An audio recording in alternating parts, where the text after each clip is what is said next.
Nos anos 80 houve um filme que se tornou muito famoso, chamado Cocoon, que significa casulo em inglês.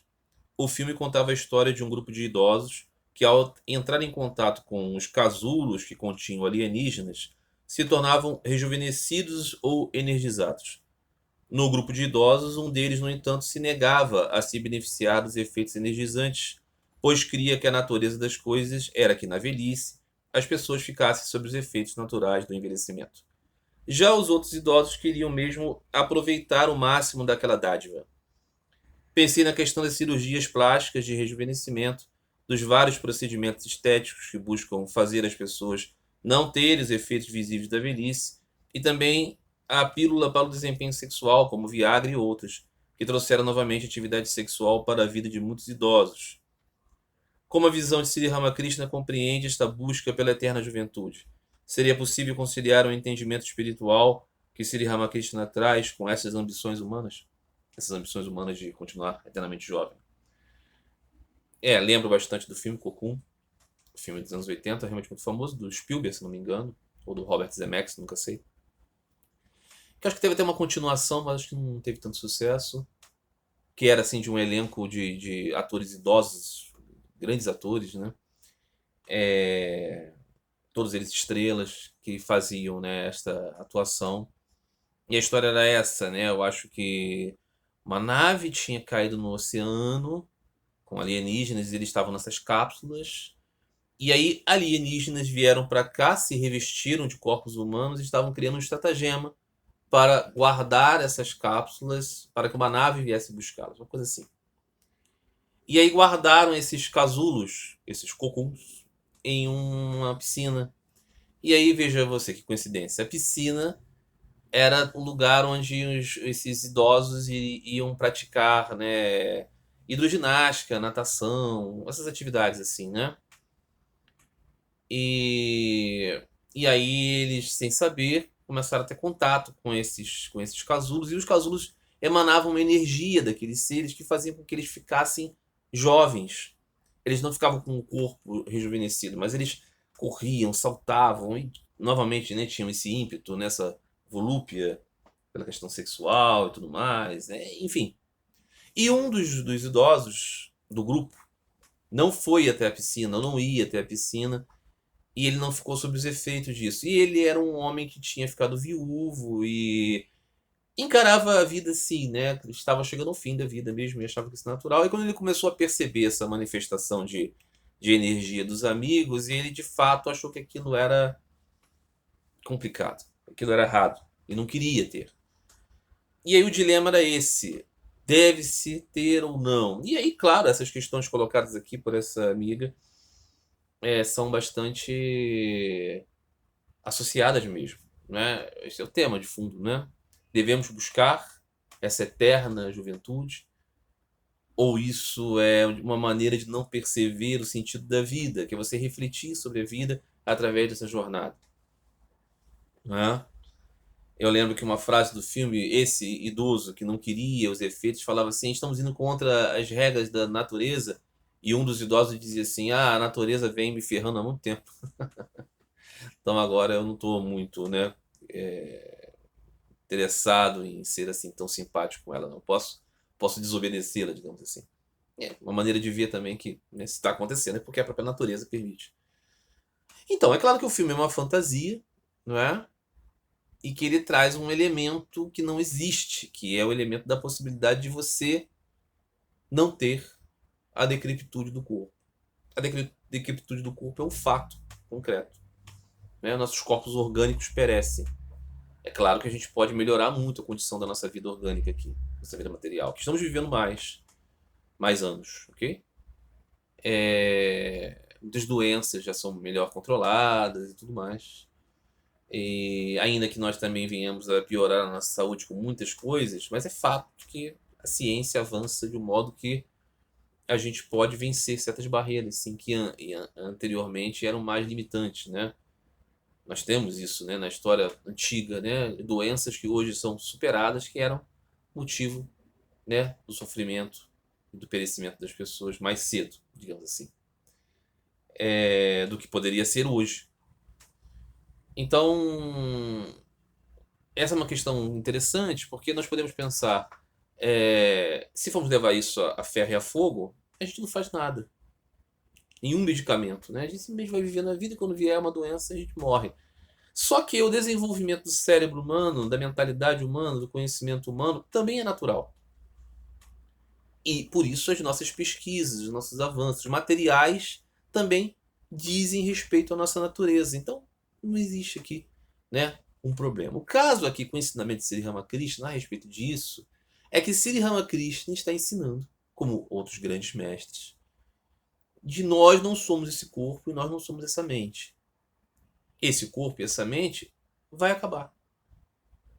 Esse personagem que estamos aqui é realmente, por mais grandioso que seja, Sri Ramakrishna deixou o seu corpo. Ok? Jesus deixou o seu corpo. Siddhartha Gautama deixou o seu corpo. Grandes seres deixaram o seu corpo. Nasceram e deixaram o seu corpo. Por que dizemos deixaram o seu corpo? Porque entendemos que eles existem, assim como nós existimos, antes e depois desses corpos. Esse entendimento faz com que a gente não tenha um exacerbado senso de preservação do corpo, o que não significa dizer negligenciar o corpo, sobretudo nos ensinamentos de Sri Ramakrishna, porque ele está dizendo tudo isso é a manifestação de Deus. Está dizendo o que para aquele que não vê é samsara, para aquele que vê é a mansão do deleite. Esse mundo. Porque nós estamos interagindo com Deus o tempo inteiro. Então, há um equilíbrio aqui no ensinamento de Sri Ramakrishna. Você cuida do seu corpo, você se alimenta, você se preserva, ao mesmo tempo que você sabe que tudo isso é transitório e passageiro. Então, é errado que nós tenhamos procedimentos estéticos, a pílula que permite que a pessoa possa ter, né, a sua libido manifestada depois do seu período fértil, né? Os homens continuam ainda, mas... Enfim, não, nada disso é contrário ao ensinamento de Sri Ramakrishna. Mas a orientação do pensamento de Sri Ramakrishna é de que estamos presos aqui por duas correntes fundamentais: luxúria e ganância. O que é luxúria e ganância? É apego aos sentidos e apego à ilusória ideia de que somos esses personagens. Então, uma pessoa espiritual não é muito voltada para esse tipo de coisa. Veja, a pessoa pode ser muito legal, pode ser muito boa, pode ser muito honesta, pode ser brilhante. Mas se ela, de fato, compreendeu esses ensinamentos como verdade, ela não vai estar muito nessa. Depois de um certo tempo, ela deve tentar sublimar todos os anseios por coisas do mundo, né? Então, o nosso corpo, por exemplo, né, a ideia de que estamos envelhecendo, e assim, a gente, né, vai idealizar uma imagem da nossa vida, né? Quando temos 20 anos, quando temos 40 anos, queremos manter assim. Isso é um apego a algo que nós não somos. Não é? Então, assim, acompanhar o desenvolvimento da nossa vida, entender que um dia nós tivemos 5 aninhos, depois nós tivemos 20 anos, depois nós vamos ter 40, depois nós vamos ter 90. Não é? Em nenhum momento nós somos esses. Nós estamos fazendo uso desses. Isso vai fazer o quê? A gente abdicar de pentear o cabelo? De escovar o dente? De fazer uma cirurgia? Não, a gente faz essas coisas todas. Contanto que internamente sejamos renunciadores de todos esses apegos. Né? É um equilíbrio difícil, sem dúvida nenhuma. Mas é claro que o filme aqui trata como uma fantasia.